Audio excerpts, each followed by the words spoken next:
था। जो मैं कह रहा हूँ बात बड़ी गहरी है। तो अगर गहराई से सुनोगे तो समझ में आएगा। हमारी जर्नी यहीं से शुरू होती है। हमें अपने लक्ष्य के बारे में बहुत अंदाजा नहीं होता। बस कुछ मोटा मोटी आइडिया होती है कि हाँ ये करना है, ऐसे होगा। फिर जब हम चलते चले जाते हैं अपने सफर में उस लक्ष्य की, जैसे जैसे चलते चले जाते हैं और उसके नजदीक आते चले जाते हैं, वैसे वैसे उसकी पिक्चर क्लियर होती चली जाती है हम लोगों को। तब पिक्चर क्लियर होती है उसकी कि हाँ अच्छा ये ऐसे है, ये ऐसे था। और ये एकदम से नहीं होती। इसमें 2 3 4 साल 5 साल लंबा समय लगता है। तब जाके वो लक्ष्य दिखता है, थोड़ा सा वो भी बड़ा धुंधला, बहुत साफ नहीं। इसलिए कभी कभी तो ऐसा भी होता है कि हम लक्ष्य के बहुत नजदीक होते हैं और हमें दिखता ही नहीं है। हमें हमें ये लगता रहता है कि हम पता नहीं उससे कितने दूर हैं। और कुछ सर लोग यहाँ पे क्विट कर मुझे देते पवित्र हैं। नारायण सर की बात याद आ गई, बुद्धि का चश्मा। हाँ करेक्ट। वो क्विट कर देते हैं। क्विट कर देते हैं वो कि पता नहीं कितनी दूर और होगा। उन्हें ये पता नहीं होता कि वो बहुत नजदीक खड़े थे, क्योंकि वास्तव में हम लोगों को क्लैरिटी नहीं होती कभी भी जीवन में अपने गोल्स के बारे में। जो क्लैरिटी होनी किसी को भी नहीं होती, आज तक किसी को नहीं हुई, और मुझे ये उम्मीद है कि आगे भी किसी को नहीं होगी। बस हम लोग चलते चले जाते हैं। बस एक चीज का जो हमें क्लैरिटी होती है, जिस चीज के बारे में हमें पता होता है बहुत साफ तौर पर, वो यही होता है कि हम लोगों को ये करना है। बस हम इसे करना चाहते हैं। हमारी विल पावर उसे करने के लिए प्रेरित करती है। तो रास्ते भी अगर हमें नहीं मिल रहे होते तो खोज निकाल लेते हैं, यहाँ से वहां से, ऐसा करके वैसा करके। इस सफर में जैसे जैसे आप आगे बढ़ते चले जाते हो, वैसे ही आपकी आपके लक्ष्य से ना आपकी जो लगाव है या मोहब्बत है वो बढ़ती चली जाती है। और जैसे जैसे इससे लगाव और मोहब्बत बढ़ती चली जाती है आपकी, तभी वो उसकी क्लैरिटी आने शुरू हो जाती है आपको। और लास्ट में फिर जब आप वहां पहुंच जाते हो, तब आपको समझ में आता है कि वास्तव में ये क्या था और हम लोगों ने ये क्या किया, हम कितने आगे आ गए। अगर कुछ लोग उसमें पीछे मुड़ के देखें तो उन्हें पता चलेगा कि एक सी चेंज है उनकी लाइफ में। मतलब एक इतना बड़ा चेंज है जिसे आसानी से पाटा नहीं जा सकता। आसानी से पाटा नहीं जा सकता था। तो सीरियसनेस को अगर मैं आपका जैसे वो सवाल था उसको परिभाषित करूं, तो सीरियसनेस तो अभी आएगी। अभी आई नहीं है। सीरियसनेस हमेशा फेलियर्स के बाद आती है। फेलियर से पहले नहीं आती है। फेलियर से पहले तो हमारा केवल उत्साह होता है कुछ चीजों को करने का। हम बड़े एंथुजियाज्म में चीजें कर रहे होते हैं, क्योंकि उस समय ये लगता है कि ये चीजें आसान हैं, हम लोग कर सकते हैं इसे। मतलब ये हमारे लिए ही बनी है। रीजन उसका यही है, फेलियर नहीं देखा होता। जैसे आपने देखा होगा कुछ बच्चों को देखा होगा जो अभी नए नए, जिन्होंने एडल्ट एडल्ट एज प्राप्त की है या एडल्टहुड प्राप्त किया है, वो बड़े शानदार तरीके से बाइक चलाते हैं। इधर से घुमाएंगे, उधर से घुमाएंगे, ऐसे निकालेंगे, वैसे निकालेंगे। ये तब तक चलता रहता है जब तक कि एक आध बार वो गिर नहीं जाते।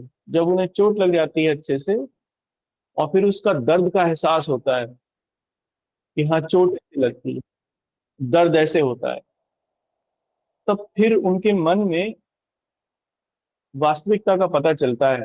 फिर वो रिस्क नहीं लेते, या इतना ज्यादा रिस्क नहीं लेते।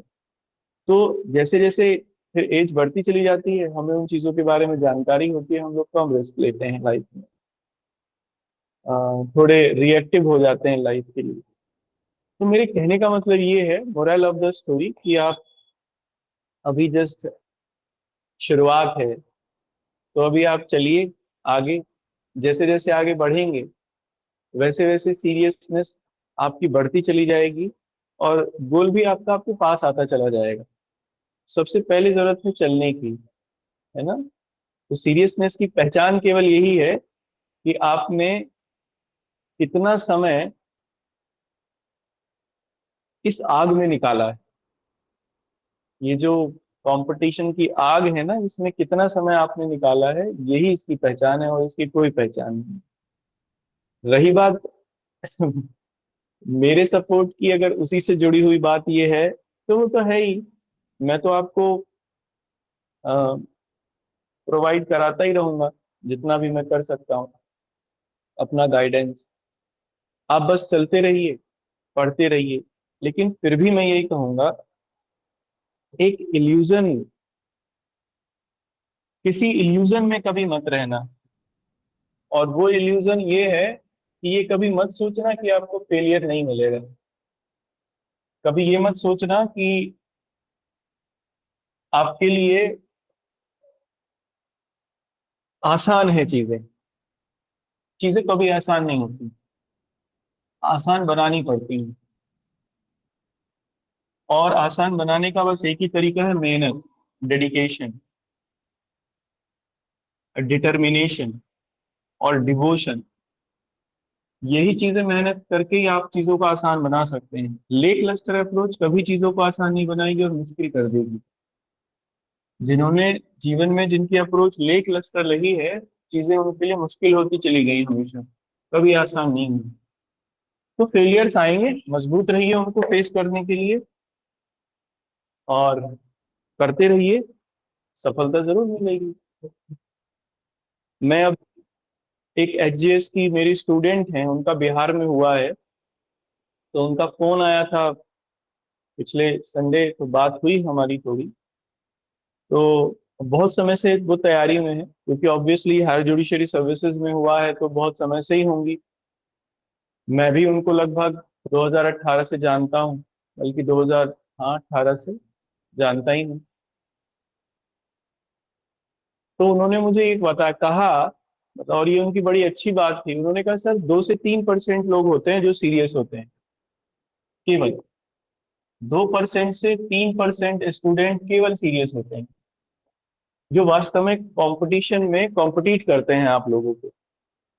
बाकी 98-97% कुछ नहीं होते, वो कुछ नहीं करते, वो केवल इस इल्यूजन में जीते हैं कि वो कुछ कर रहे हैं। और उनकी ये बात बिल्कुल सच थी। उन्होंने कहा कंपटीशन केवल इन 2 से 3% लोगों में होता है, यानी 100 में से केवल 2 से 3 लोगों में। और फाइनली अगर ये 2 से 3 डटे रहे अगले 4-5 सालों तक, तो इन्हीं का कहीं ना कहीं सिलेक्शन हो जाता है। इन 2 से 3% लोगों का ही सिलेक्शन, इनका कभी नहीं रुकता, हमेशा हो जाएगा, कहीं ना कहीं यही सेलेक्ट हो। ये 98% पहले 1 साल के बाद ये ड्रिफ्ट करने लगते हैं। आफ्टर 1 ईयर, 1 साल तक तो ये खूब जोश खरोश के साथ लगेंगे, ऐसा लगेगा कि बस आसमान में जो छेद है वो यही करेंगे पत्थर फेंक के। उसके बाद ये धीरे धीरे हटने लगते हैं। 2 से 3 साल बाद ये सब गायब हो जाते हैं, इनमें से एक नहीं मिलेगा, ढूंढे भी आप। लेकिन ये लोग हैं 4 से 5% लोग। जैसे मैं इसका एक और एग्जांपल आपको दूं, ये तो फैक्ट है, ये उन्होंने तथ्य बताया। मैं इसका एक और एग्जांपल लेता हूँ। ये 2 से 3% लोग ही क्यों फिर बाद में सिलेक्शन होता है इनका, और 4 से 5 साल लगते ही। कोई ये कहता है कि नहीं मेरा 2 साल में हो गया, वो तुक्का है, वो बाई ग्रेस ऑफ गॉड है, मैं यही मानता हूँ। बांस का पेड़ है, बांस का पेड़ आपने देखा होगा, दुनिया में सबसे लंबा है। 5 साल तक, 5 ईयर्स तक बांस का जो पेड़ है ना, वो जमीन से बाहर भी नहीं निकलता।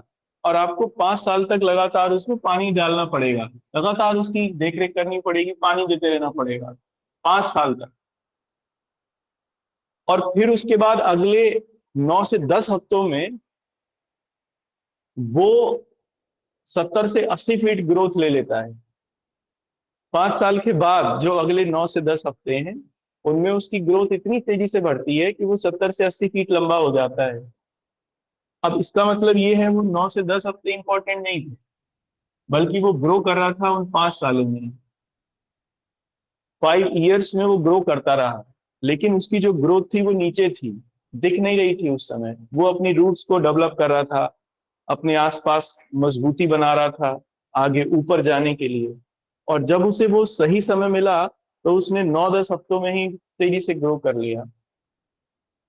इसलिए ये जो पीरियड होता है ना, ये 5 ईयर्स का, जिसमें आप लगातार, 5 ईयर्स माने ये एक ऐसा पीरियड है जिसमें आप लगातार खुद पे इन्वेस्ट करते रहते हो, और आपको कोई रिजल्ट नहीं मिलेगा, आपको अपने में कोई तब्दीली नहीं मिलेगी।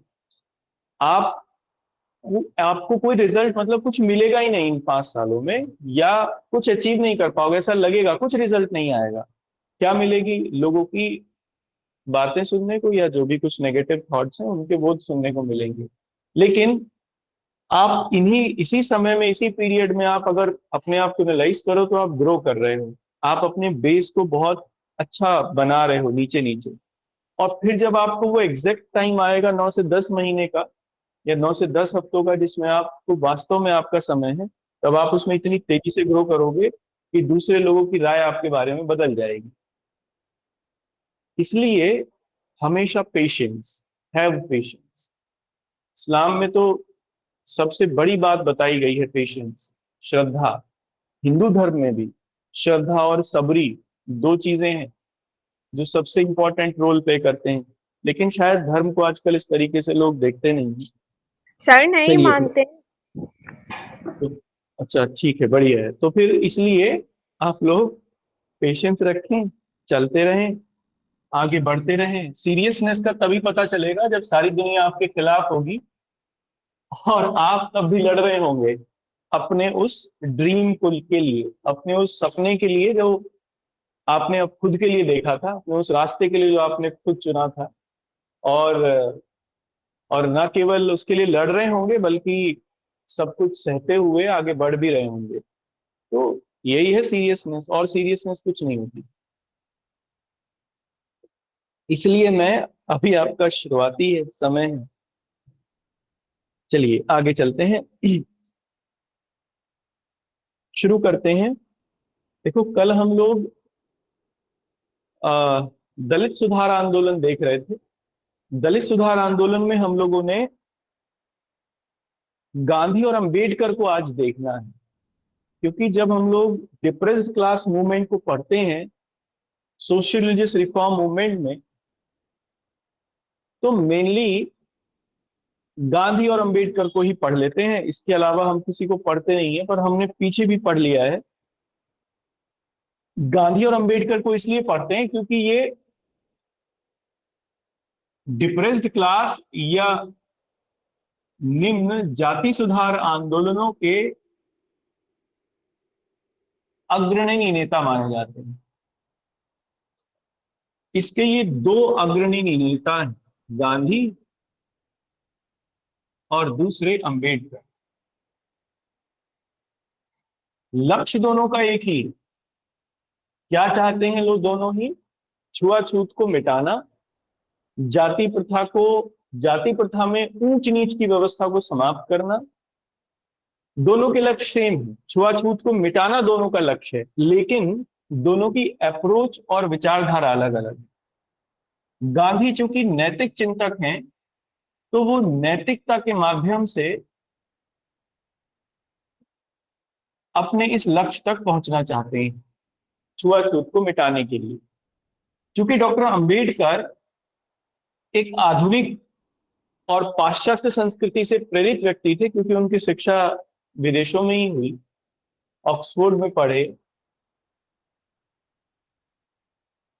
और आधुनिक विचारों से बड़े ओतप्रोत थे। तो वो पश्चिमी माध्यम से, या जो पश्चिमी तरीके से थे, उनके माध्यम से अपने लक्ष्य तक पहुंचना चाहते हैं। जैसे गांधी नैतिकता का माध्यम यूज करते हैं, और गांधी चाहते हैं कि भारतीय समाज में से ही जो चेंज, भारतीय समाज को ही आधार बनाकर, या भारतीय समाज में उन तत्वों को ढूंढकर जो जाति प्रथा के विरोध में है, उनको बाहर लेके आया जाए, और उन्हीं तत्वों से जाति प्रथा की समाप्ति की बात की जाए। वो ज्यादा स्वीकार्य होगी, वो ज्यादा एक्सेप्टेबल होगी लोगों के लिए। मान लो जाति प्रथा भारतीय समाज की देन है, भारतीय समाज की एक बुराई है, लेकिन शुरू से नहीं थी ये बाद में आई। तो गांधी ये मानते हैं कि भारत में ही उन तत्वों को ले लेना चाहिए, पुरातन संस्कृति में से ही, जो जाति प्रथा के खिलाफ थे। और अगर हम लोग अपने ओवरलुक करके उन तत्वों को ढूंढ लेंगे अपने ही सिस्टम में से, तो फिर वो लोगों को ज्यादा स्वीकार्य होंगे, ज्यादा एक्सेप्टेबल होंगे। तो गांधी इसलिए ये मानते थे कि जो समाज सुधार या छुआछूत समाप्त होना चाहिए, मैं ये लिखवाऊंगा, अभी समझ लो दोनों में क्या अंतर था। ये छुआछूत समाप्ति गांधी जो चाहते थे, वो चाहते थे भारतीय आधार ही उसका, भारतीय सांस्कृतिक आधार उसका होना चाहिए।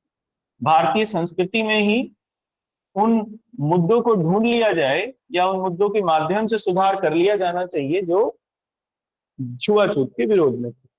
डॉक्टर अंबेडकर आधुनिक थे, मानते हैं छुआछूत समाप्त तब तक नहीं हो सकती जब तक कि जाति प्रथा समाप्त ना हो जाए। देखो अब लोग, आप मैसेज मैसेज खेल रहे हो, मेरी बात नहीं सुन रहे हो, जबकि मैं आपको ये गारंटी से कह रहा हूँ लिखित में आपको किसी किताब में नहीं मिलेगा, और आपने ना जीवन में कभी इसे पढ़ा होगा ना आगे पढ़ेंगे।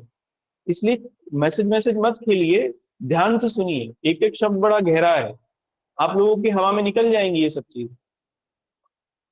जब मैं समझाया करूं तो उसे बहुत ध्यान से समझा करिए, इतना लैकलस्टर अप्रोच मत रखिए क्लास के बारे में, आपको खुद खुद नहीं पता आप कर क्या रहे हो। देखो अंबेडकर ये मानते थे कि जाति प्रथा जब तक समाप्त नहीं होगी खुद में ही, तब तक छुआछूत दूर नहीं होगा। क्यों? क्योंकि उनके हिसाब से जो छुआछूत थी, अनटचेबिलिटी थी, वो जाति प्रथा की ही देन थी। तो जाति प्रथा को समाप्त करना उनका एक लक्ष्य था, जाति प्रथा की समाप्ति। इसी की माध्यम से गांधी जाति प्रथा को समाप्त नहीं करना चाहते। गांधी ये मानते थे कि जाति प्रथा को समाप्त नहीं करना चाहिए। क्यों मानते थे ये मैं आगे बताऊंगा, लेकिन डॉक्टर अंबेडकर जाति प्रथा की समाप्ति चाहते थे। और वो ये भी मानते थे कि जाति प्रथा की समाप्ति तब तक नहीं हो सकती क्योंकि जो ऊपरी वर्ग है उसके पास अधिकार है, ऊपरी वर्ग ने ही जाति को बनाया है, और ऊपरी वर्ग ही सारे अधिकारों का केंद्र रहता है। तो ऊपरी वर्ग इसे समाप्त होने नहीं देगा। तो क्या किया जाना चाहिए? विधि बनाकर इसे समाप्त किया जाए, विधि बनाकर, बाय लॉ ये समाप्त की जानी चाहिए। अब विधि कौन बनाए? सरकार बनाए। इसलिए वो ये मानते थे कि अंग्रेज भारत में सही के लिए हैं, they are for the good से, क्योंकि वो कानून बनाकर या लोकतंत्र के माध्यम से लोगों को अधिकार देना चाहते हैं। ये ब्रिटिश सिस्टम ही है जिसने डेमोक्रेसी को लेके आए और लोकतांत्रिक आधार लोगों को दिए, जिसमें उन लोगों का भी से हुआ जो लोग पहले से डिप्रेस्ड थे या जिन लोगों के पास कोई अधिकार नहीं थे, उनके पास भी अब लोगों को चुनने का अधिकार मिला। तो इसलिए एक तो वो विधि बनाकर मानते थे और शासन का सहयोग चाहते थे, इसलिए उन्होंने हमेशा ब्रिटिश शासन के साथ सपोर्ट किया, तीनों गोलमेज सम्मेलन में भाग लिया, शासन के साथ सहयोग उन्होंने किया, तीनों गोलमेज सम्मेलन में उन्होंने पार्टिसिपेशन भी की। इसीलिए एक तो ये कानूनी आधार पर वो ये, दूसरा वो ये मानते थे कि जाति प्रथा एक तरीके से और समाप्त हो सकती है सामाजिक आधार पर, अंतरजातीय विवाहों के माध्यम से। उन्होंने कहा अंतरजातीय विवाह होने चाहिए, किए जाने चाहिए। अंतरजातीय विवाह होंगे, जातियों की स्वीकारोक्ति बढ़ेगी, इंटरकास्ट मैरिजेस होंगी, जातियों की स्वीकारोक्ति बढ़ेगी, एक्सेप्टेबिलिटी बढ़ेगी, और जो जाति है वो अपने आप नेग्लेक्ट हो जाएगी, जाति प्रथा अपने आप ही पीछे चली जाएगी। ठीक है। इसके साथ वो ये भी मानते थे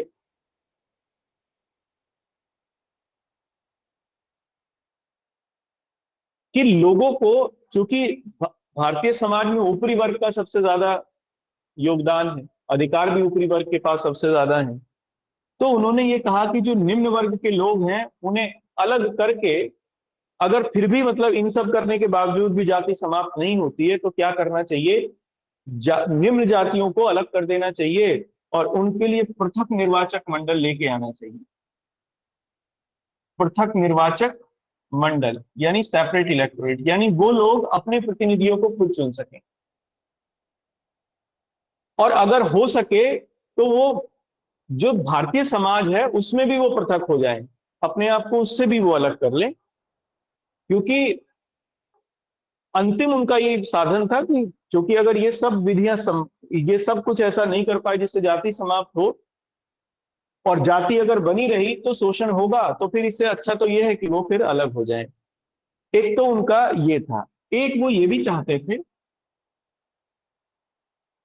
कि जाति प्रथा समाप्ति के लिए खुद लोअर कास्ट के जो लोग हैं या निम्न जातीय डिप्रेस्ड क्लास के जो लोग हैं उन्हें भी आगे आना पड़ेगा। वो क्या करें? वो शिक्षा को अपना आधार बनाएं। शिक्षा, खान पान, वेशभूषा, क्योंकि मांस का उस समाज में बहुत ज्यादा प्रचलन था, मांस खाना और शराब पीना। तो इसलिए उन्होंने ये कहा कि मद और मांस को छोड़ना पड़ेगा, अपने आप जीवन को थोड़ा डिसिप्लिन बनाना पड़ेगा। तो एक तो शिक्षा, एक खान पान, एक वेशभूषा, इस सब के लेवल पर बदलाव करना पड़ेगा। इससे ये होगा कि जो जातियों की पहचान है वो इन तीन लोग इन दो तीन चीजों से भी होती थी। जैसे वेशभूषा के आधार पर जातियों को पहचान लिया जाता था, खान पान के आधार पर जातियों को पहचान लिया जाता था पुराने समय में। तो उन्होंने ये कहा, मतलब पहचान लिया जाता था माने कि उनकी एक पर्टिकुलर ट्रेडिशन था, उसके आधार पर उन्हें चिन्हित किया जाता था। तो उन्होंने कहा इसमें भी बदलाव करना पड़ेगा। तो दो लेवल पर अंबेडकर ने बातें की। एक, कानून बनाकर जाति प्रथा की समाप्ति की जाए, अंतरजातीय विवाह किए जाए, शासन के साथ सहयोग किया जाना चाहिए। और अगर इसके बाद भी कुछ नहीं होता है तो फिर जातियां को, जो पिछड़ी जातियां हैं या जो निम्न जातियां हैं, उन्हें अलग कर दो, सेपरेट इलेक्टोरेट कर दो, अपने लोग खुद चुनेंगे, अपनी व्यवस्था खुद बना लेंगे। गांधी इसके अलग सोचते थे। वो ये कहते थे नैतिकता के माध्यम से चेंज होना चाहिए। ये मानते थे छुआछूत की समाप्ति हो, लेकिन उनके हिसाब से जो जाति थी पुराने भारतीय समाज में, वो जन्म से नहीं थी। जाति का आधार कर्म था। और जाति क्या थी? वो जाति का सकारात्मक भाव गांधी देखते हैं, जाति का नकारात्मक भाव गांधी नहीं देखते। जाति को गांधी संपूर्णता में देखते हैं। तो जब गांधी संपूर्णता में जाति को देखते हैं तब वो कहते हैं जाति कर्म से थी, और ये इसलिए बनाई गई थी जिससे वर्किंग कल्चर में एक्सपर्टाइज आ सके। पिता अपने बेटे को सिखाए, बेटा अपने बेटे को सिखाए, और वो चीजें रिफाइन होके आगे बढ़ेंगी। लेकिन लोगों ने बाद में कुछ कामों को निकृष्ट घोषित कर दिया, कुछ कामों को उत्कृष्ट घोषित कर दिया। तो जो कार्य ऐसे थे जो निकृष्ट थे और जो जातियां उन्हें करती थी वो निम्न जातियां कहलाने लगी। जो काम उत्कृष्ट थे, जैसे शिक्षा का, शिक्षा देने का, उनको उच्च मान लिया गया। गांधी ने कहा कि कोई भी कर्म ना निकृष्ट होता ना उत्कृष्ट होता, बल्कि सारे कर्म ही उत्कृष्ट होते हैं, कोई कर्म निकृष्ट नहीं होता। इसलिए गांधी गीता की कर्म प्रधानता के सिद्धांत को मान्यता देते हैं। गीता के कर्म के सिद्धांत, गांधी इससे बहुत प्रभावित। और इसलिए वो ये मानते थे कि जो जाति है वो जन्म से नहीं कर्म से है। इसलिए जाति समाप्त नहीं करनी चाहिए, बल्कि क्या किया जाना चाहिए कि जो ये उत्कृष्ट और निकृष्टता की संकल्पना है इसे समाप्त कर दिया जाना चाहिए। छुआछूत को समाप्त कर दिया जाना चाहिए। कैसे छुआछूत को समाप्त करें? जो नैतिक आधार है, जो उच्च जातियां हैं, नैतिक आधार पर दूर किया जाना चाहिए। जो उच्च जातियां हैं वही इस बात को स्वीकार करें कि जो निम्न जातियां हैं वो ज्यादा महत्वपूर्ण है या उनके कार्य ज्यादा महत्वपूर्ण है उच्च जातियों के कार्य से। ऐसे में समाज में स्वीकारोक्ति आएगी निम्न जातियों के प्रति। और जो जाति व्यवस्था के बीच में जो एक रोड ब्लॉक है, एक दीवार है, वो दूर होगी, आपस में पारस्परिक रूप से मेलजोल बढ़ेगा और जाति प्रथा समाप्त हो जाएगी, या मतलब छुआछूत समाप्त हो जाएगी। इसलिए वो भारतीय संस्कृति में ही, भारतीय संस्कृति के जो नैतिक मूल्य हैं, मोरल वैल्यूज हैं, उनके आधार पर ही जाति को वो या छुआछूत को वो समाप्त करना चाहते थे। वो ये कहते थे, अंबेडकर के इस बात के वो खिलाफ थे कि देखो विधि बना ली, अगर मान लो विधि कानून बना भी लिया तो ये जरूरी नहीं है कि कानून का सब लोग पालन करेंगे। अगर कानून बना के अगर किसी इविल को समाप्त किया जा सकता तो फिर समाज में कोई इविल ही ना होता। पश्चिमी देशों के समाज में समाप्त हो चुके होते, वहां तो पहले ही बन गए थे कानून, लेकिन अभी भी वहां पर है इविल्स। तो क्यों? क्योंकि अगर कोई इविल है और इसकी स्वीकारोक्ति समाज में है तो समाप्त नहीं किया जा सकता कानून बना के, विधि बना के। तो एक तो उन्होंने ये कहा। दूसरा उन्होंने ये कहा कि अंतरजातीय विवाह भी इसका कोई समाधान नहीं निकालेंगे। क्यों निकाल पाएंगे? क्यों? क्योंकि अंतरजातीय विवाह प्रैक्टिकल लेवल पर लागू नहीं किया जा सकता। जो उच्च जातियां हैं वो निम्न जातियों में अपना विवाह क्यों करेंगी? अगर उनके दिमाग में यही बात रही कि वो उच्च हैं और ये निम्न है, तो वो अंतरजातीय विवाह पर जाएंगे ही नहीं। ऐसे में ये इम्प्रैक्टिकल अप्रोच हो जाएगी, ये भी काम नहीं करेगा। तो क्या हो सकता है? अंतरजातीय विवाह भी कब काम करेंगे? जब उच्च जाति के लोग ये समझें कि ये निम्न जातियां नहीं है, बल्कि ये हमारे समाज की ही एक हिस्सा है, हमारे समाज के ही लोग हैं, और उतने ही ज्यादा उनका स्टेटस भी महत्वपूर्ण है, यानी हमारे बराबर के लोग, हमारा बराबर का स्टेटस है। एक ये स्थिति बनेगी। तीसरा, वो ये मानते थे कि पृथक निर्वाचक मंडल तो और ज्यादा खराब होगा, सेपरेट इलेक्टोरेट। इसी बात पर पूना समझौता भी हुआ बाद में। उनका मानना यह था कि अगर मान लो दलितों को सेपरेट इलेक्टोरेट दे दिया, तो दलित समाज तो बिल्कुल अलग थलग पड़ गया। दलित समाज अलग थलग हो जाएगा, उसमें समाज सुधार होगा ही नहीं सेपरेट इलेक्टोरेट से। क्यों? क्योंकि अब उनकी अपनी अलग व्यवस्था है। ऐसे में भारतीय समाज में ही वो एक अलग समाज हो जाएगा। भारतीय समाज का जो समाज सुधार है वो होगा ही नहीं आगे। उच्च वर्ग के लोगों के मन में से ये बात जाएगी ही नहीं कि वो निम्न वर्ग के लोग हैं, क्योंकि अब वो उस समाज का हिस्सा ही नहीं रहे। अब वो क्यों इस बात को समझ के आगे बढ़ेंगे कि ये हमारे बराबरी के लोग हैं या हमारे ही लोग हैं? वो उसे अलग कर देंगे। इसलिए जो जाति है वो पृथक इलेक्टोरेट से समाप्त होगी ही नहीं, बल्कि वो और गहरी हो जाएगी, क्योंकि अब वो लोग उसी समाज का हिस्सा हो जाएंगे, उसी समाज से बिल्कुल अलग हो जाएंगे, पृथक हो जाएंगे। तो दोनों में अगर हम लोग बात करें तो दोनों में अपनी अप्रोचेस को लेकर भिन्नता थी, गांधी और अंबेडकर के बीच में। लेकिन लक्ष्य दोनों के एक थे। दोनों ने तौर तरीके भी एक ही तरीके से इस्तेमाल किए। जैसे गांधी ने हरिजन सेवक संघ की स्थापना की, ऑर्गेनाइजेशन बनाया 1932 में शायद, हरिजन सेवक संघ। और हरिजन नाम दिया दलितों को, समाज के निम्न वर्ग को। हरिजन माने ईश्वर के लोग, हरि के लोग, क्योंकि गांधी के जो ईश्वर हैं वो हरि ही हैं। तो हरि माने ईश्वर, हरिजन माने ईश्वर के लोग, जो ईश्वर के सबसे ज्यादा नजदीक हैं, हरिजन। और इसीलिए उन्होंने एक पत्रिका भी निकाली, हरिजन। हरिजन पत्रिका के माध्यम से भी उन्होंने अपने इन विचारों को प्रसारित किया। डॉक्टर अंबेडकर ने भी ऐसा ही किया। उन्होंने, डॉक्टर अंबेडकर ने बहिष्कृत भारत नाम से एक पत्रिका निकाली, बहिष्कृत भारत नाम से एक पत्रिका निकाली, और एक ऑर्गेनाइजेशन भी बनाया। क्या नाम था उसका? देखो मैंने कल शायद लिखवाया है आपको, देखो क्या नाम है उसका।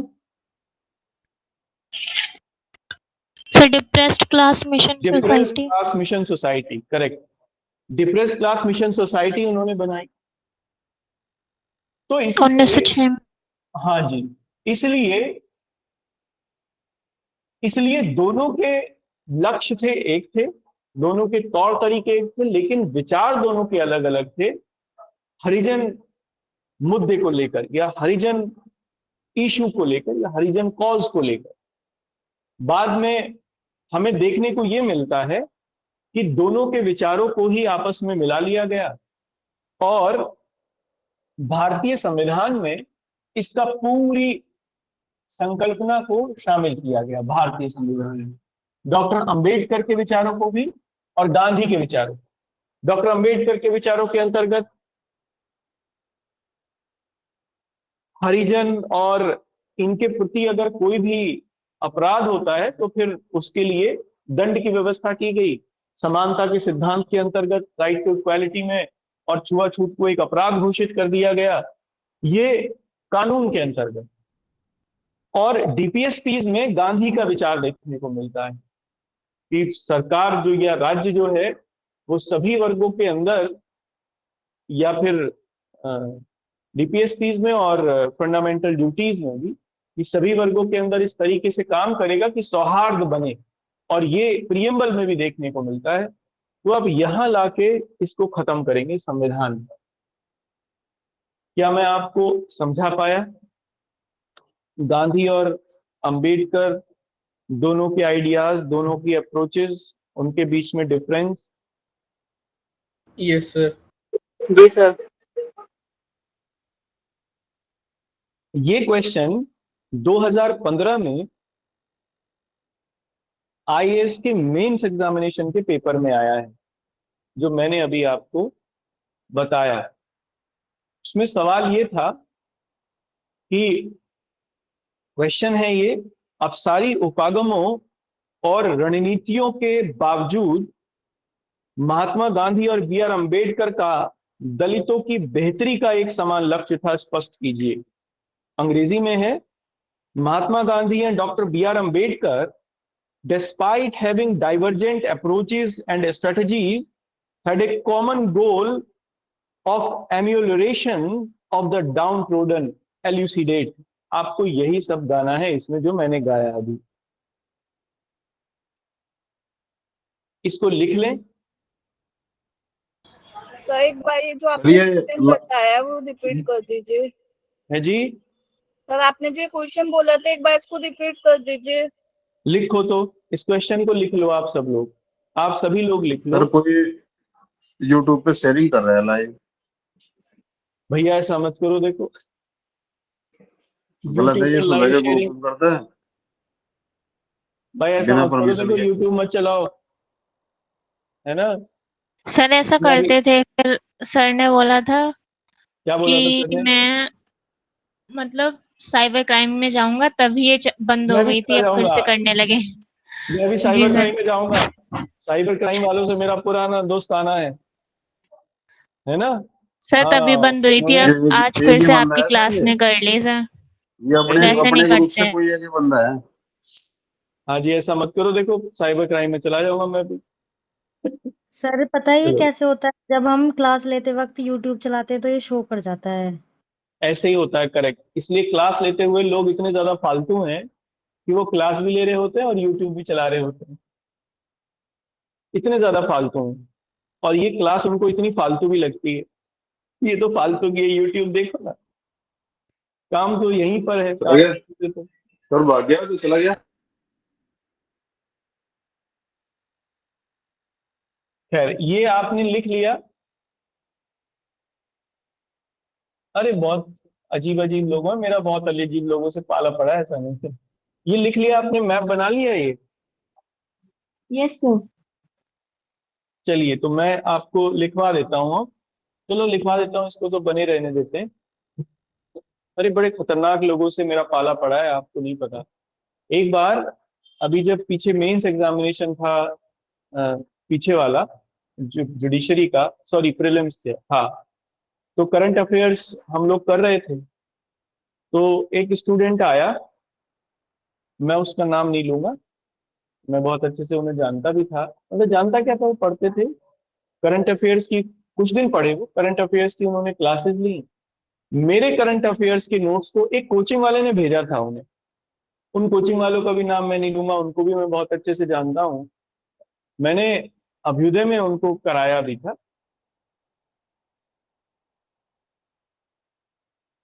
उन कोचिंग वालों को उन्होंने नोट्स बेचे करंट अफेयर्स के, मेरे नोट्स उन्होंने उनको दिए और फिर उन्होंने बाजार में बेचे वो करंट अफेयर्स के। तो ये भी होता है, यहाँ भी क्लास में भी हैं, कई स्टूडेंट से मांगे कोचिंग वालों ने नोट्स। जो ये आपके पास है ना, ये इसकी बड़ी वैल्यू है बाजार में, तो आप बेचना मत इसे लेकिन क्योंकि लोग मांगेंगे आपको, आपसे मांग भी सकते हैं, तो आप इसलिए इसको सर बोर्ड बेचना का मत। फोटो भेज दीजिए। है जी, बोर्ड का फोटो भेज दीजिए। बोर्ड का फोटो? अच्छा, सर इसमें एक दो वर्ड जैसे हिंदी के समझ नहीं आए तो आप ये इंग्लिश में कराओगे ना सर ये चीज? हाँ मैं अभी लिखवा दूंगा। ठीक है।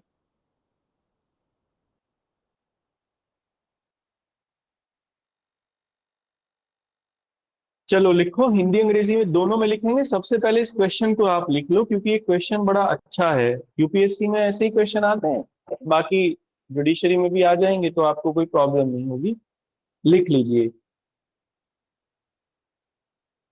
अपसारी उपागमों, अपसारी, अपसारी उपागमों और रणनीतियों के होने के बावजूद, अपसारी माने डाइवर्जेंट, है ना, भिन्न, अपसारी उपागमों और रणनीतियों के होने के बावजूद महात्मा गांधी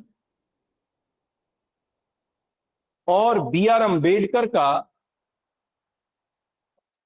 महात्मा गांधी और बी आर अम्बेडकर का दलितों की बेहतरी का, दलितों की बेहतरी का एक समान लक्ष्य था, एक समान लक्ष्य था। स्पष्ट कीजिए, स्पष्ट कीजिए। अंग्रेजी में लिखिए, Mahatma Gandhi and B R Ambedkar, Mahatma Gandhi and B R Ambedkar despite having divergent approaches, despite having divergent approaches and strategies,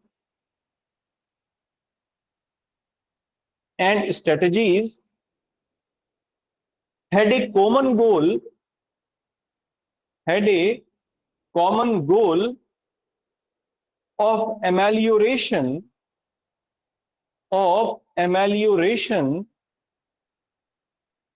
of the downtrodden, amelioration of the downtrodden, elucidate, elucidate करना है, ठीक है ना, स्पष्ट करना है, या विवेचना भी कहते हैं इसे, विवेचना करने का मतलब भी ये होता है। तो अब आप इसका आंसर लिखिए। सबसे पहले भूमिका को ही लिखेंगे हम लोग, है ना।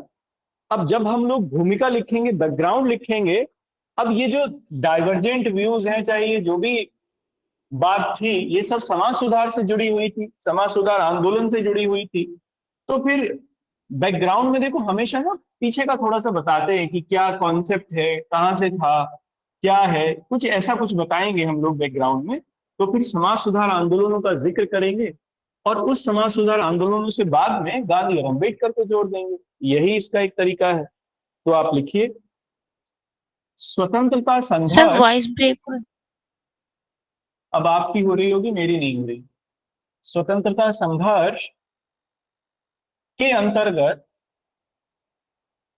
स्वतंत्रता संघर्ष के अंतर्गत समाज सुधार आंदोलन, समाज सुधार आंदोलन प्रमुख रूप से राष्ट्रवाद के उत्थान का सूचक था, प्रमुख रूप से राष्ट्रवाद के उत्थान का सूचक था। Socio religious reform movement, socio religious reform movement was the main indicator, was the main indicator of resurgence of nationalism, resurgence of nationalism in India, in India during freedom struggle, in India during freedom struggle। ठीक है। अब देखो समाज सुधार आंदोलनों में भी जाति सुधार आंदोलन या निम्न जाति आंदोलन बड़ा इंपॉर्टेंट आंदोलन था, और उसी से ही फिर ये जुड़ा हुआ भी है गांधी और अंबेडकर का व्यू। तो फिर इसके बारे में बताएंगे। तो कंटिन्यूएशन में लिखना, समाज सुधार आंदोलनों, समाज सुधार आंदोलनों का महत्वपूर्ण पक्ष, समाज सुधार आंदोलनों का महत्वपूर्ण पक्ष निम्न जाति आंदोलन, निम्न जाति आंदोलन एवं छुआछूत विरोधी आंदोलन भी था। एवं छुआछूत विरोधी आंदोलन भी था। ठीक है, अंग्रेजी में लिखिए। An important aspect of socio-religious reform movement was depressed class movement too. Depressed class movement too. निम्न जाति सुधार आंदोलनों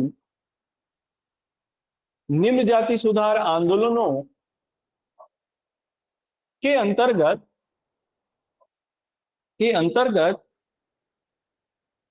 गांधी एवं अंबेडकर की भूमिका महत्वपूर्ण रही। गांधी एवं अंबेडकर की भूमिका महत्वपूर्ण रही। In depressed class movement Gandhi and Ambedkar played an important role, है ना। अब देखो सवाल में ये कह रहा है कि इन दोनों की स्ट्रेटजी और अप्रोच डाइवर्जेंट थे, तो हम कहेंगे कि हाँ थे, क्योंकि ये बात सच है। तो यहीं पर एक लाइन में कह देंगे कि हाँ थे, और फिर आगे कैसे थे तो अगले पैराग्राफ में बताएंगे। यही होता है इल्यूसिडेट करना। इल्यूसिडेट माने का मतलब है किसी चीज का को एक्सप्लेन करके बताना, वाइड और डेप्थ में किसी चीज को बताना, यही इल्यूसिडेट का मतलब है। तो फिर ये मेन बॉडी में आ जाएगा। तो आप इसमें अंतिम बिंदु लिखिए। परंतु गांधी एवं अंबेडकर के मध्य उनके विचार एवं रणनीतियों को लेकर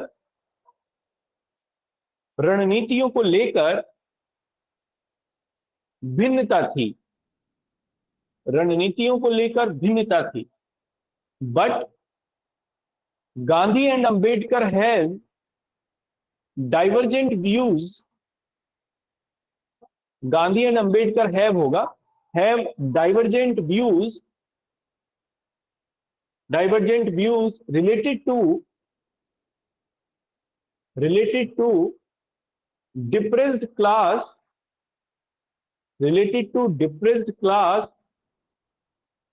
resurgence movement या depressed class reform movement at the level of idea and strategy.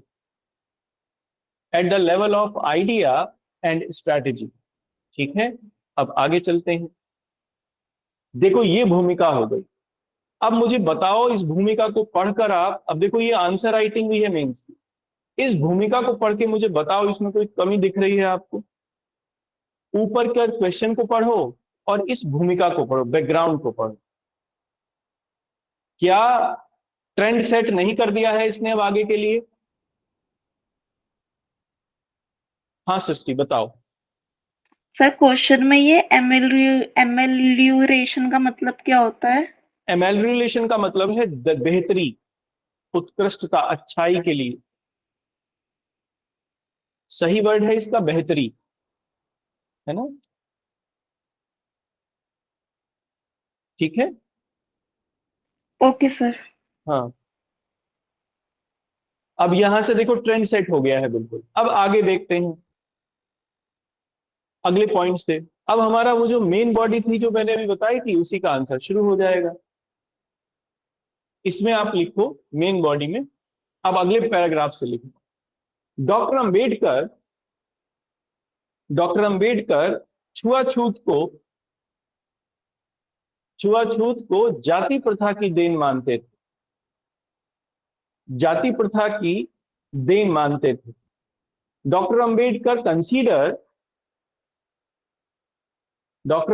considered untouchability a product of caste system, a product of caste system, तथा उनके अनुसार, तथा उनके अनुसार जाति प्रथा को समाप्त किए बिना,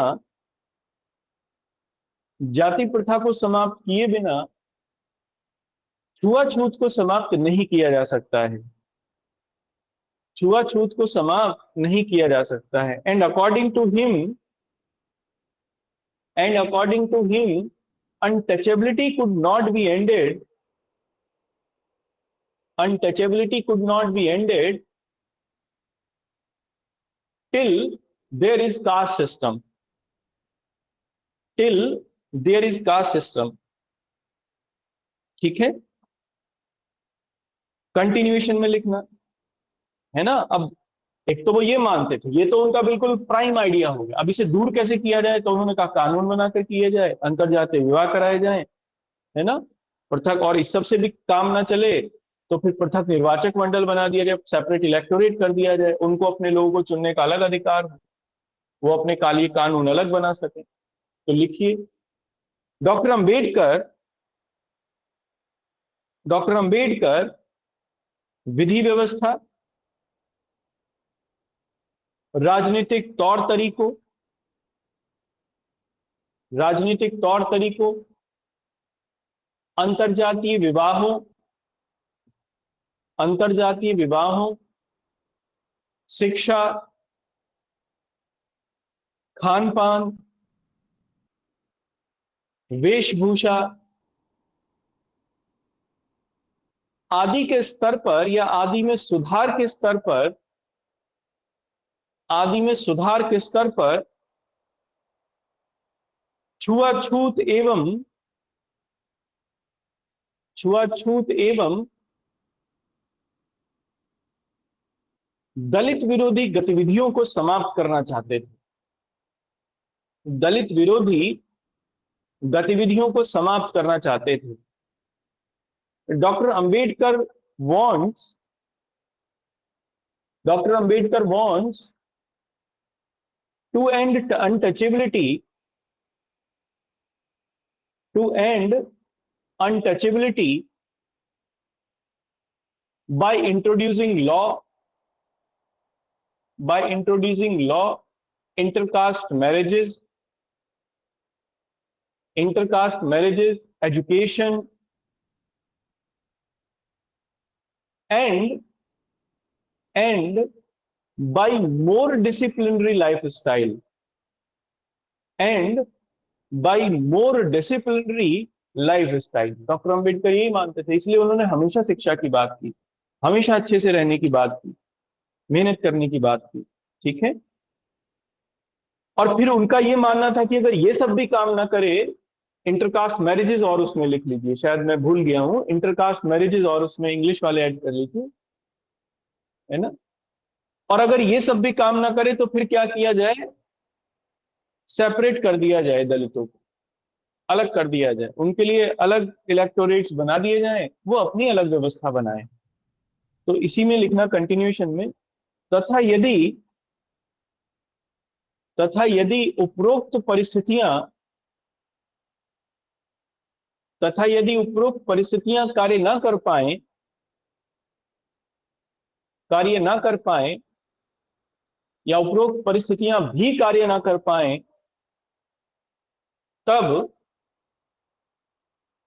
दलितों के लिए पृथक निर्वाचक मंडल, दलितों के लिए पृथक निर्वाचक मंडल की स्थापना की जानी चाहिए, पृथक निर्वाचक मंडल की स्थापना की जानी चाहिए। And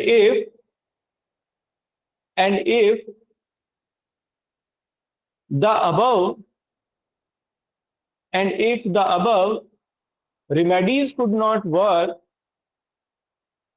remedies could not work, the separate electorate must be formed, the separate electorate must be formed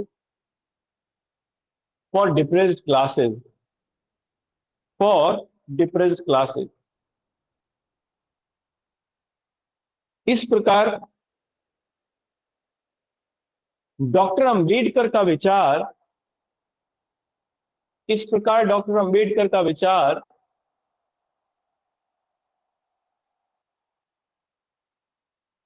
अधिक क्रांतिकारी रूपों को लिए हुए था, अधिक क्रांतिकारी रूपों को लिए हुए था। So the idea of doctor Ambedkar, the idea of doctor Ambedkar was more revolutionary, क्योंकि वो सारा परिवर्तन चाहते थे, है ना। अब अगले पॉइंट से लिखना, गांधी इसमें क्या चाहते थे वो लिखिए। देखो, गांधी का मानना यह था कि जो छुआछूत है, अनटचेबिलिटी है, वो जाति प्रथा की वजह से नहीं, बल्कि जातियों में ऊंची जाति और नीची जाति, इस विभाजन के फलस्वरूप आई। तो इस विभाजन को समाप्त कर दो, छुआछूत समाप्त हो जाएगी। और ये समाप्त हो सकता है हृदय परिवर्तन के माध्यम से, हार्ट चेंज गांधी के कहते हैं उसके लिए। और वो इसके लिए आधार बताते हैं कर्म के सिद्धांत को, जो गीता में है। ठीक है, लिखिए आप उसमें कंटिन्यूएशन में, अगले पॉइंट से लिखना, अगले पैराग्राफ में। गांधी छुआछूत के लिए जाति प्रथा को उत्तरदायी न मानकर, गांधी छुआछूत के लिए जाति प्रथा को उत्तरदायी न मानकर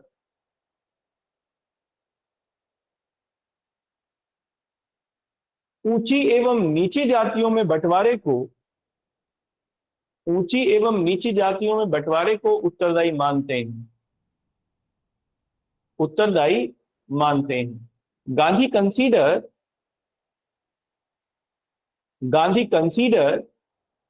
the cause of untouchability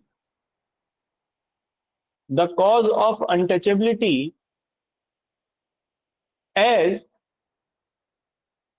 the division of caste into upper caste and lower caste, the division of caste into upper caste and lower caste,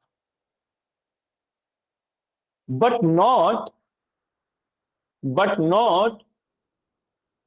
the caste which is based on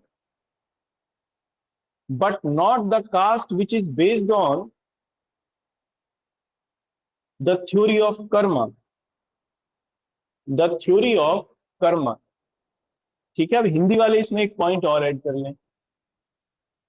Gandhi कर्म के सिद्धांत पर आधारित जाति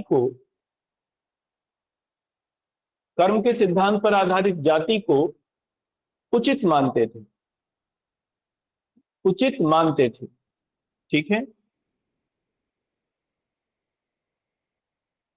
जिसके अंतर्गत उन्होंने गीता के कर्म के सिद्धांत को स्वीकृति दी। And under it he accepted the theory of karma of Gita. ठीक है, अब इसका मतलब क्या हुआ? गांधी भारतीय व्यवस्था के अंतर्गत ही जाति प्रथा को समाप्त करना चाहते थे।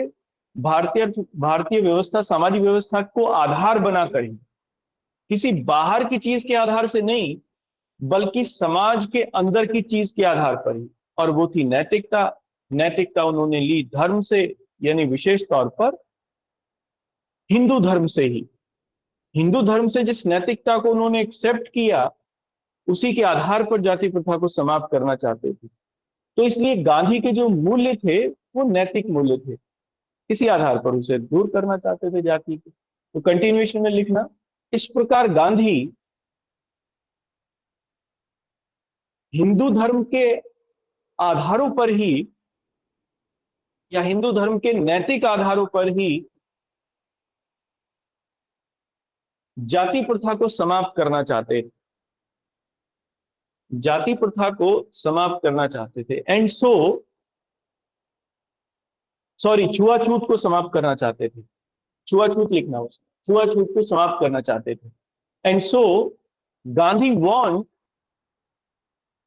Gandhi want to end untouchability,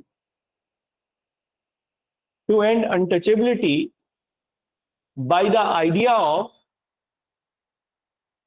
the moral idea of, ऐसा लिखना, by the moral idea of Hinduism, by the moral idea of Hinduism। उनके अनुसार निम्न जातियों के प्रति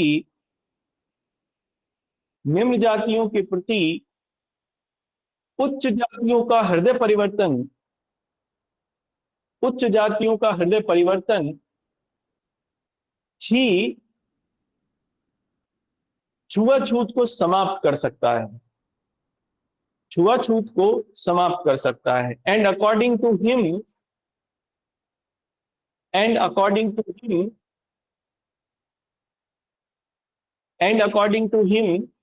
the hard change of upper caste towards lower caste can eradicate the untouchability। ठीक है, गांधी ने पृथक निर्वाचक मंडल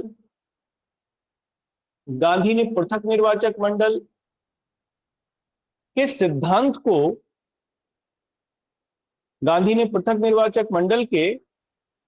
अंबेडकर के सिद्धांत को पूर्णतः अस्वीकृत कर दिया। Gandhi completely rejected the theory of separate electorate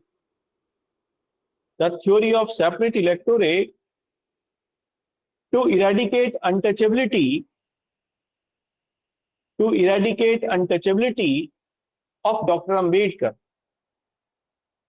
कैसे कर दिया? उन्होंने कहा अगर ऐसा पृथक निर्वाचक मंडल हो गया तो फिर तो ये हमेशा के लिए दलित बने रहेंगे, उच्च वर्ग क्यों इन्हें स्वीकार कर लेगा, करेगा ही नहीं। अब तो ये अलग हो गए, ये दलित हैं, हम उच्च वर्ग के हैं, ये निम्न वर्ग के हैं, ये स्वीकृति आएगी ही नहीं। तो लिखिए, क्योंकि पृथक निर्वाचक मंडल दलितों को सदैव के लिए दलित घोषित कर देगा, क्योंकि पृथक निर्वाचक मंडल दलितों को सदैव के लिए दलित घोषित कर देगा। Because separate electorate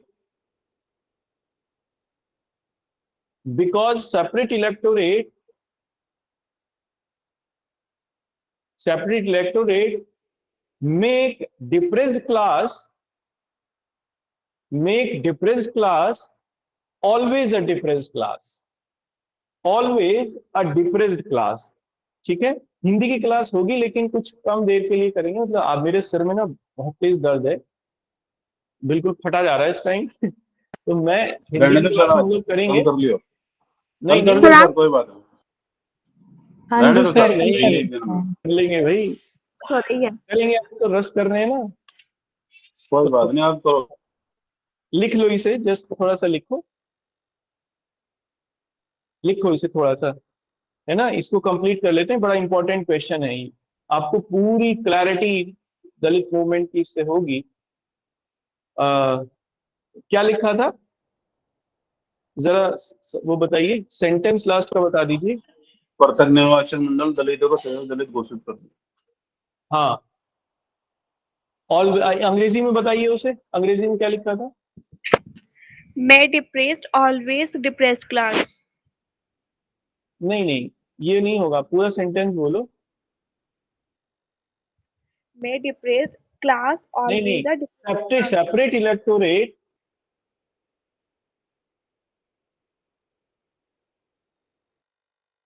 sir mute हो गया आपका। Separate electorate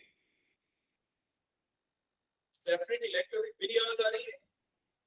sir slow. Sir disconnect हो गया वो नेक बैंड। मेरी आवाज आ रही है आपको?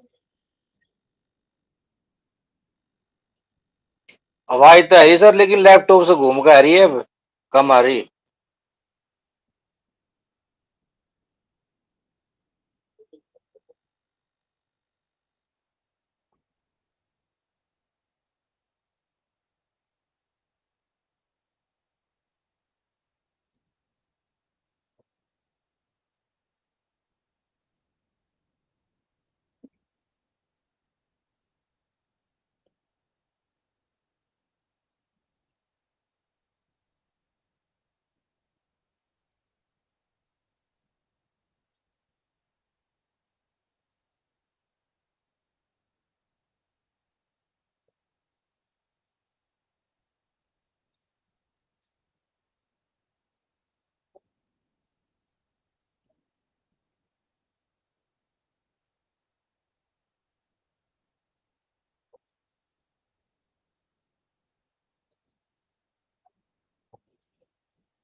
मेरी आवाज अब आ रही है आप लोगों को?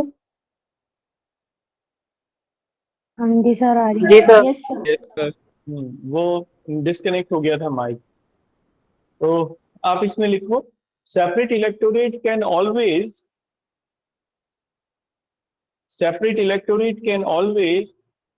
make depressed class always be a depressed class, can make depressed class always be a depressed class। ठीक है, तो अब लास्ट पॉइंट लिख लीजिए इसमें, अब इसे कंक्लूड कर लीजिए। जैसे हम लोग निष्कर्ष लिखते हैं, इस प्रकार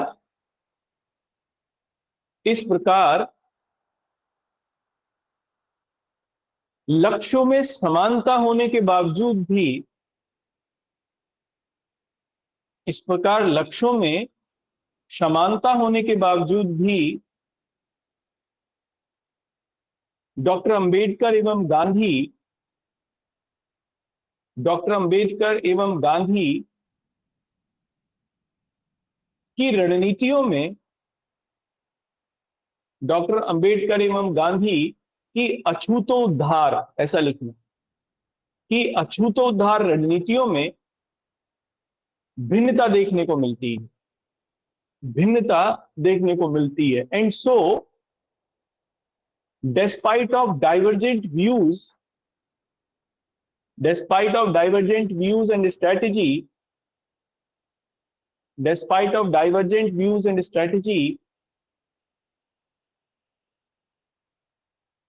can be seen, या ऐसा लिखना, despite वर्ड हटा दीजिए, divergent views and strategy can be seen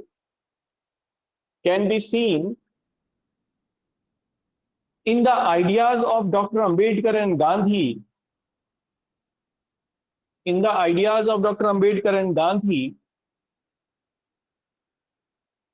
despite of same goal for depressed classes। दोनों ने संगठनों के माध्यम से एवं पत्र पत्रिकाओं के माध्यम से हरिजन उत्थान पर बल दिया। Both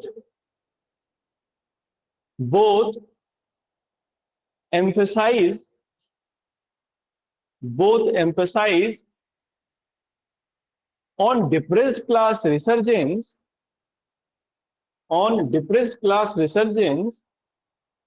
by the help of journals and also organization 2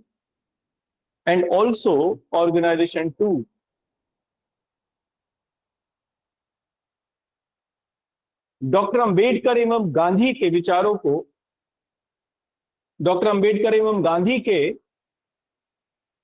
हरिजन, या ऐसा लिखना, डॉक्टर अंबेडकर एवं गांधी के दलित उत्थान से संबंधित विचारों को भारतीय संविधान में देखा जा सकता है। भारतीय संविधान में देखा जा सकता है। The ideas of doctor Ambedkar and Gandhi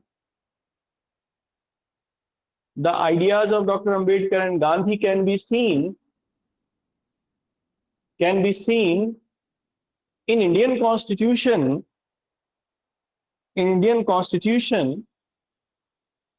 related to depressed class resurgence.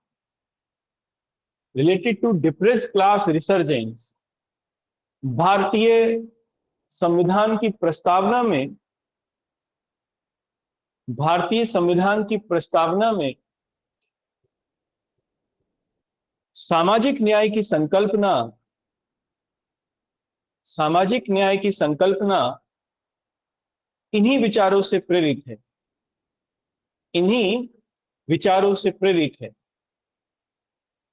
The concept of social justice of the preamble in the preamble of Indian Constitution is much influenced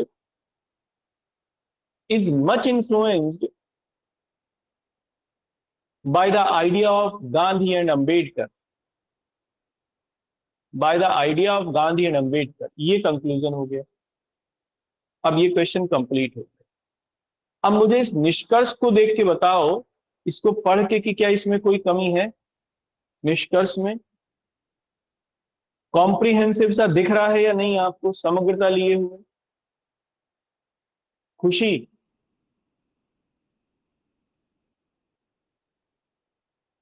yes. चलिए ठीक है, ये हमारा कंप्लीट हो गया। अब हम लोग थोड़ा सा हिंदी पढ़ लेते हैं। जस्ट मुझे 2 मिनट दीजिए, मैं थोड़ा पानी पी लूं, आप लोग भी पानी वानी पी लीजिए, फिर हिंदी शुरू करते हैं। रस पढ़ेंगे आज थोड़े से, ठीक है?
हेलो, हाँ जी, मेरी आवाज आ रही है?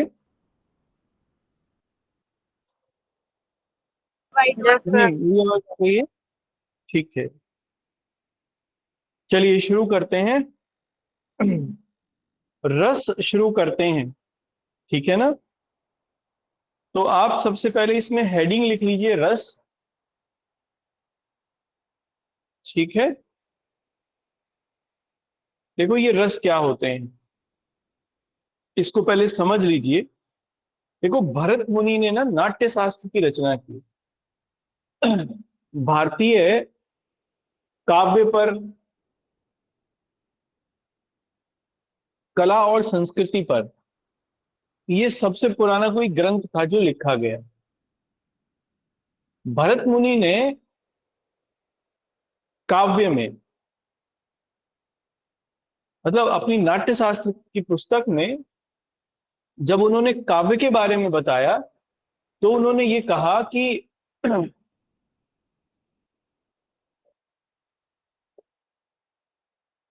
कुछ ऐसे, देखो काव्य में क्या है, वो ये कहते हैं कि अगर काव्य को सुनने में आपको रस ना आए, या आनंद की या किसी तरीके के भाव की अनुभूति ना हो, तो फिर वो काव्य नहीं। उन्होंने कहा कि काव्य को सुनने में और पढ़ने में भाव की अनुभूति आनी चाहिए, और इस भाव को ही उन्होंने रस कहा। इसके आधार पर उन्होंने 11 तरीके के रस बताए, 11 प्रकार के रस बताए। तो रस क्या है?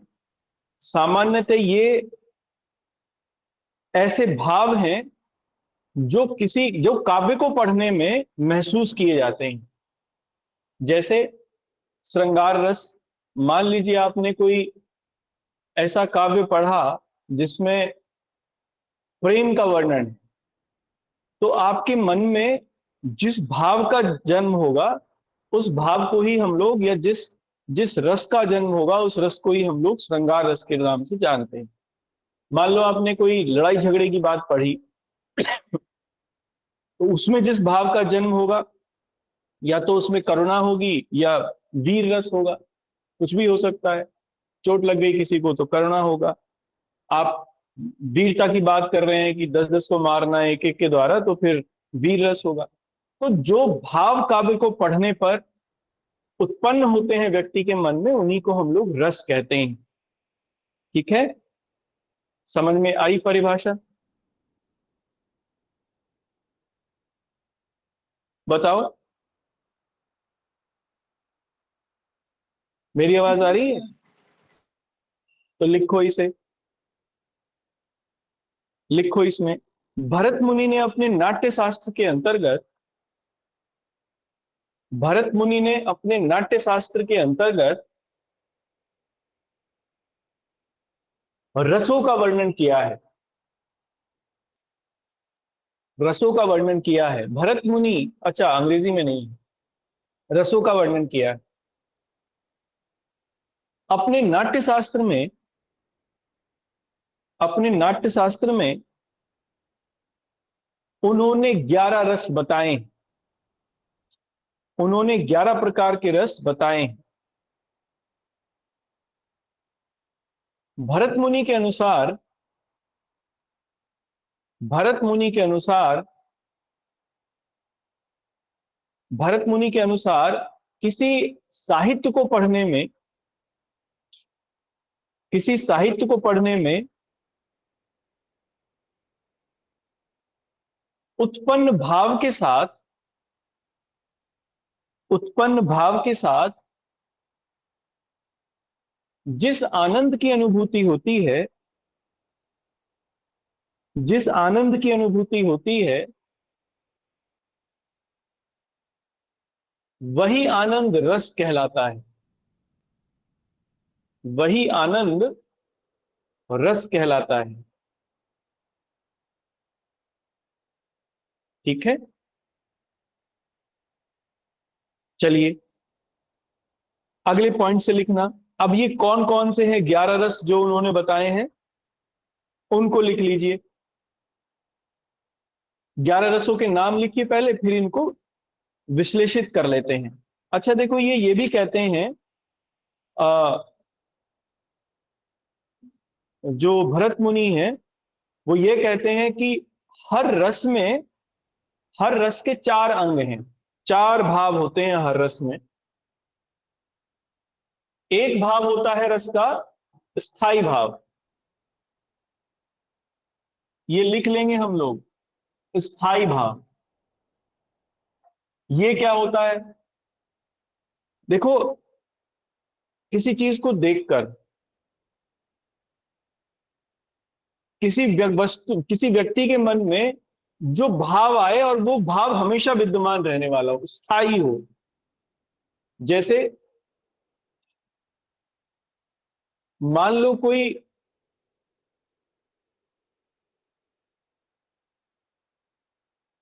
प्रेम प्रसंग मान लो किसी ने पढ़ा, और उसके मन में उसको पढ़ने के बाद जिस भाव की उत्पत्ति हुई, मान लो वो भाव था रति,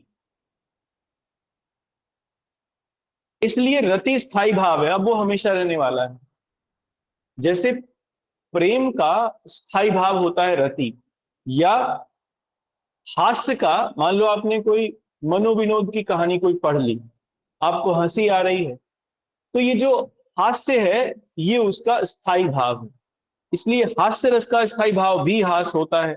या वीर रस, मान लो आपने कोई वीरता की, कोई महाराणा प्रताप की या किसी और वीर की कोई कहानी पढ़ी, तो आपके मन में जो एक स्थायी भाव बना रहेगा वो उत्साह बना रहेगा।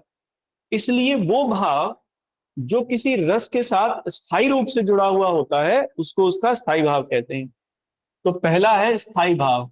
तो आप इसमें अगले पॉइंट से लिखना, प्रत्येक रस के चार भाव होते हैं, प्रत्येक रस के चार भाव होते हैं। ठीक है, पहला लिखना स्थायी भाव।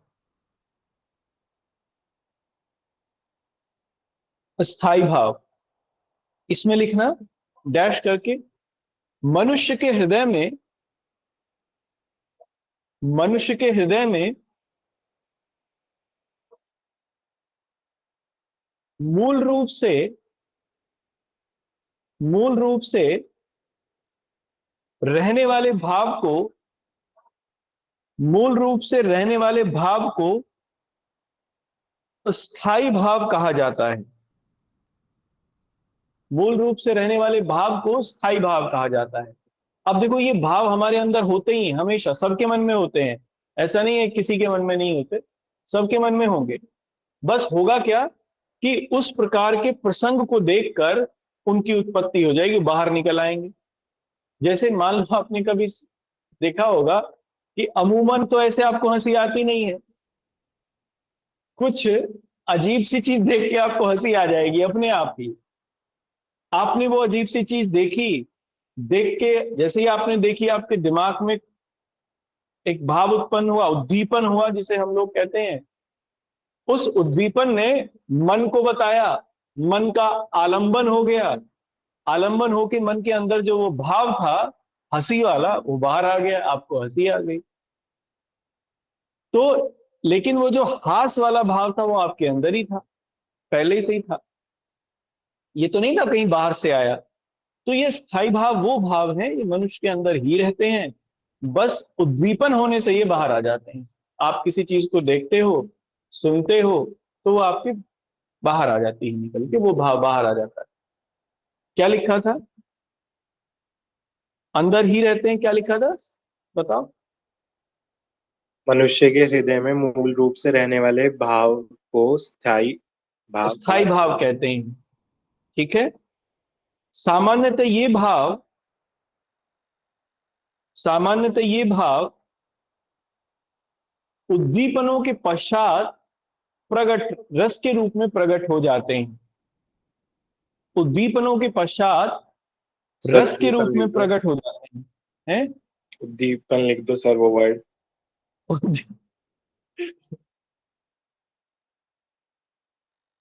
उद्दीपन ये बनेगा, या ऐसे भी बन सकता है,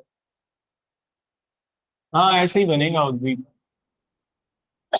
उद्दीपन। ठीक है, सामान्यतः ये भाव उद्दीपनों के पश्चात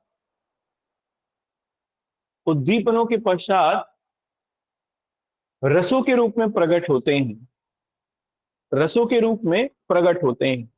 अब स्थाई भाव लिख लीजिए। एक तो सवाल यहीं से आएगा आपके पास, रस पूछेगा और उसका स्थाई भाव पूछ लेगा कि इसका स्थाई भाव क्या है, इसके अलावा नहीं आएगा। तो लिखिए, एक तरफ लिखिए रस, दूसरी तरफ लिखिए उसका स्थाई भाव। हाँ सृष्टि बताओ। सर उद्दीपन मतलब क्या होता है? उद्दीपन माने, मान लो तुमने कोई अजीब से प्रकार का व्यक्ति देखा है ना, उसको देख के तुम्हें हंसी आ गई। अब वो जो हंसी वाला भाव है वो बाद में आया, पहले तुमने उसे देखा, तो देख के तुम्हारे मन में जो एक विकार उत्पन्न हुआ, उस विकार को उद्दीपन कहते हैं। वो कब आया? देखने से ही आया, या कोई चीज सुनने से आ गया, है ना। जैसे देखो अभी आएगा,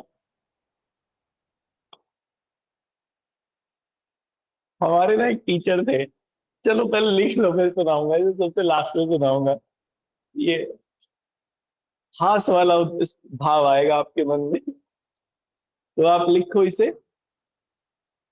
आप समझ में आ गया ना उद्दीपन क्या होता है? जी सर। चलो, अब देखो रस लिख लो और उसका स्थाई भाव लिख लो। एक तरफ तो रस लिख लो, एक तरफ स्थाई भाव लिख लो, ऐसे करके लिख लो, रस और स्थाई भाव। ठीक है, सबसे पहले लिखना श्रृंगार रस, ठीक है ना। श्रृंगार रस का स्थाई भाव होता है रति। रति माने, रति माने किसी के प्रति आकर्षित हो जाना, किसी के प्रति प्रेम में आ जाना। ये इस तरीके का भाव जो है ये रति से, मतलब रति में मुख्य भाव है, स्थाई भाव है। अंदर रति होगा तभी किसी के प्रति आलंबन होगा, प्रेम का आलंबन होगा। और प्रेम के आलंबन को की जो प्रगटीकरण है उसी को हम लोग श्रृंगार रस कहते हैं। कुछ कविताएं लिख लेते हैं लोग, है ना, उसको लेकर कुछ शायरी लिख देते हैं, कुछ बात कह देते हैं, ये सब। तो ये प्रगटीकरण है उस रस का। तो श्रृंगार रस का स्थाई भाव होता है रति। ठीक है, दूसरा लिखिए। ठीक है, दूसरा लिखिए इसमें हास्य रस। हास्य रस, इसका स्थाई भाव है हास, यानी हंसना। तीसरा लिखिए रस है करुण रस। करुण रस, ठीक है ना। करुण रस माने जब किसी को देख के मन में आपके दया की भावना आ जाए। ये तब होगा जब आपके अंदर दुख हो। दुख और दया दोनों साथ में जुड़े हुए होते हैं। आपको तब तक दया नहीं आएगी जब तक आप किसी का दुख न देखें। तो करुण रस और इसका स्थाई भाव हो गया शोक। तो करुण रस लिखिए और स्थाई भाव लिखिए शोक। बिना दुख देके दया आ जाएगी आपको? बताओ, आती है किसी को? दुख से ही प्रेरित होती है दया। नेक्स्ट लिखिए वीर रस। वीर रस, वीर रस का स्थाई भाव होता है उत्साह, है ना। आप उत्साह से प्रेरित हो जाएंगे। महाराणा प्रताप की कहानी आप पढ़ लो या कोई और पढ़ लो जो आपके हीरो हैं, तो आप फिर उत्साह से प्रेरित रहते हैं। तो वीर का स्थाई भाव उत्साह। नेक्स्ट रौद्र रस। रौद्र रस, रौद्र रस का स्थाई भाव है क्रोध। रौद्र रस का स्थाई भाव है क्रोध। आपके मन में क्रोध आएगा तो फिर आप कांपने लगेंगे और न आपकी भ्रुकुटियां चढ़ जाएंगी और न जाने क्या क्या, है ना, वो सब। क्रोध उसका स्थाई भाव है। दूसरा लिखिए भयानक रस। भयानक रस, भयानक रस का स्थाई भाव है भय। मान लो आपने कोई दुर्घटना देख ली, एक्सीडेंट कोई देख लिया, अब वो भयानक है, जो सीन है, वो दृश्य है, वो बड़ा भयानक है देखने में, तो आपके मन में डर उत्पन्न होगा। स्थाई भाव हमेशा भय होता है, भयानक का। बुरा देखिए, स्थाई भाव भय के रूप में आए। क्लियर है ना? ये बात समझ में तो आ रही है आपको? और रस समझ में आ रहे हैं ना? बताओ। जी सर। उसका स्थाई भाव भी समझ में आ रहा होगा, है ना? देखो कितनी समृद्ध है हिंदी, कितना शानदार उन्होंने मन की आवेगों को ही उन्होंने स्थाई भाव के रूप में रख दिया। और 11 बताए हैं, एक आध भी नहीं। नेक्स्ट लिखो, अद्भुत। अद्भुत रस, है ना? आपको, आप मान लो आप किसी का आंसर पढ़ते हो और वो इतना शानदार आपको लगता है, आप कहते हो इनक्रेडिबल, बहुत शानदार। तो जब तक आपको आश्चर्य नहीं होगा तब तक आप इनक्रेडिबल नहीं कहेंगे। आपको देख के उसे आश्चर्य जरूर होगा कि इतना अच्छा लिखा है। इसलिए अद्भुत रस का स्थायी भाव होता है आश्चर्य। जब आपको किसी चीज को देख के आश्चर्य हो, अद्भुत रस है। ठीक है, नेक्स्ट लिखिए विभत्स रस। विभत्स रस, ठीक है। देखो विभत्स रस का भाव है अद्भुत के सामने क्या रहेगा ना? किसके? अद्भुत। आश्चर्य बताया तो, अद्भुत का स्थायी भाव आश्चर्य। नेक्स्ट विभत्स रस। विभत्स रस का स्थायी भाव है ग्लानि, बुरा लगना। मान लो किसी ने आपको कुछ बुरा बोल दिया, बेइज्जती कर दी, तो रस होगा विभत्स, यानी बहुत बुरा लग रहा है आपको। और जो भाव अंदर होगा वो ग्लानि का होगा, है ना? अंदर से आप बहुत कमजोर महसूस करेंगे। लिख दें विभत्स। विभत्स रस, और इसका स्थायी भाव है ग्लानि।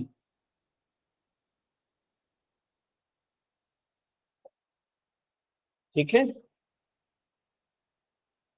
नेक्स्ट लिखिए शांत रस। शांत रस, और इसका स्थायी भाव होता है निर्वेद। निर्वेद, निर्वेद।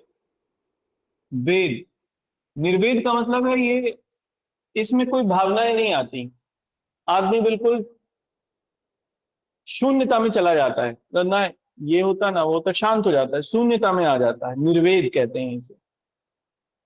नेक्स्ट लिखना वात्सल्य रस। वात्सल्य रस, वात्सल्य रस, है ना? देखो प्रेम दो तरीके का होता है। प्रेम दो तरीके का होता है। एक प्रेम वो जो रति से प्रभावित हो, काम वासना से प्रभावित हो, और एक प्रेम वो जो वात्सल्यता से प्रभावित हो, जिसमें संरक्षण हो, किसी का प्रोटेक्शन हो, प्रिजर्वेशन शामिल। तो वो प्रेम जो प्रोटेक्शन, कंजर्वेशन, है ना, संरक्षण, इससे प्रभावित होता है, वो वात्सल्य रस कहलाता है। जैसे माँ बेटे, या पिता पुत्र, भाई बहन, संबंधों का जो रस है, या संबंधों में जो प्रेम होता है, वो वात्सल्य रस के अंतर्गत आता है। समझा पाया आपको? वात्सल्य रस, कुछ लोग इसे श्रृंगार रस का ही मानते हैं, लेकिन श्रृंगार रस का नहीं होता, ये अलग है। श्रृंगार रस का स्थायी भाव रति होता है, काम वासना होती है उसमें शामिल। जबकि वात्सल्य, बल्कि एक वात्सल्य प्रेम में वात्सल्य रस शामिल होता है। ठीक है, तो वात्सल्य रस लिखिए, और इसका स्थायी भाव भी वात्सल्यता होती है। स्थायी भाव भी इसका वात्सल्यता ही मिलेगी। ठीक है, बताइए क्या मैं आपको समझा पाया? जी सर। और एक इसमें लास्ट लिख लीजिए, अंतिम, भक्ति रस। अंतिम लिख लीजिए इसमें भक्ति रस, है ना। देखो ये भी प्रेम ही होता है, ये भी प्रेम से ही प्रेरित है, लेकिन इसमें जो प्रेम होता है वो दैवीय होता है, देव विषयक होता है। तो इसका स्थायी भाव जो होता है वो होता है देव विषयक, देव विषयक रति, है ना। कृष्ण को देखकर आपके मन में जो प्रेम उत्पन्न होता है, या राम को देखकर, या अल्लाह को देखकर, जीसस को देखकर, या देखकर माने महसूस करके, तो वो देव विषयक रति है, प्रेम ही है लेकिन देव विषयक है, ईश्वरीय है, गॉड के लिए है। तो भक्ति रस, इसका स्थायी भाव देव विषयक रति। क्लियर है? 11 हो गए। बताओ किसी का एक आध ज्यादा तो नहीं हो गया?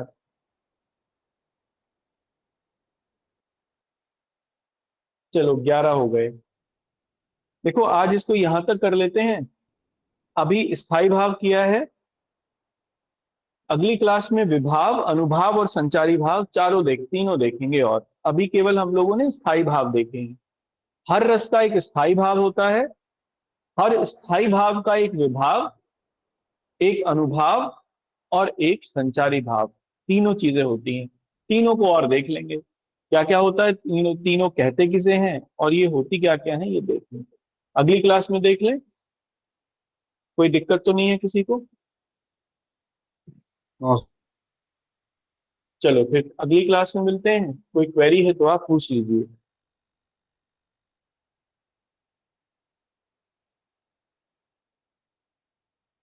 हाँ जी। सर ये श्रृंगार रस और वात्सल्य रस में डिफरेंस कैसे करेंगे क्वेश्चन में? देखो एक में तो रति की बात होगी, प्रेम की बात होगी, है ना। और प्रेम भी वो कैसा होगा, कामना या काम से युक्त प्रेम होगा। जैसे दुष्यंत और शकुंतला का प्रेम, है ना, या किसी नायक और नायिका का प्रेम, ऐसा समझ सकते हैं।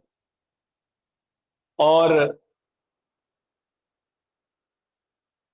एक एक दूसरा जो है, एक दूसरा है जिसमें संबंधों का प्रेम आता है। जैसे माता पिता का अपने पुत्र से या पुत्री से, भाई बहन का पारस्परिक प्रेम, ये वात्सल्य में आएगा, है ना। क्योंकि इसमें किसी तरीके का काम नहीं होता है, किसी तरीके की रति नहीं होती है, ना नायक नानी नायिकाएं होते हैं। वो तो माता पिता का या पिता पुत्र का या माता पुत्री का, माता पुत्र का, भाई बहन का पारस्परिक प्रेम, ये वात्सल्यता की कोटि में आएगा। एक है फिर हमारा इसी में ही तीसरा, भक्ति रस। भक्ति रस भी प्रेम ही होता है, ईश्वर से प्रेम, क्योंकि प्रेम ही बाद में भक्ति में कन्वर्ट होती है। सबसे पहले प्रेम ही होगा जो बाद में भक्ति में बदल जाएगा।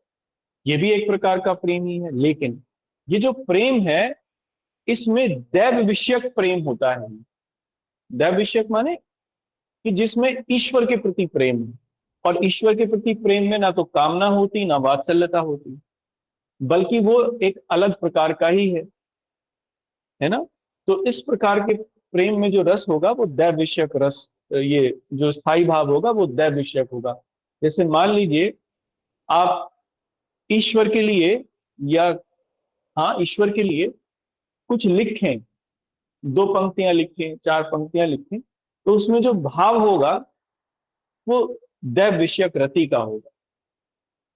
क्लियर है? और रस होगा भक्ति। ठीक है ना। जी सर। जितने भी भजन है सब में भक्ति रस है या नहीं है? और उसमें जो भाव है वो दैव विषयक रति है। ईश्वर से प्रेम की बात होती है उसमें? नहीं। चलो ठीक। और बताओ कोई क्वेरी किसी की?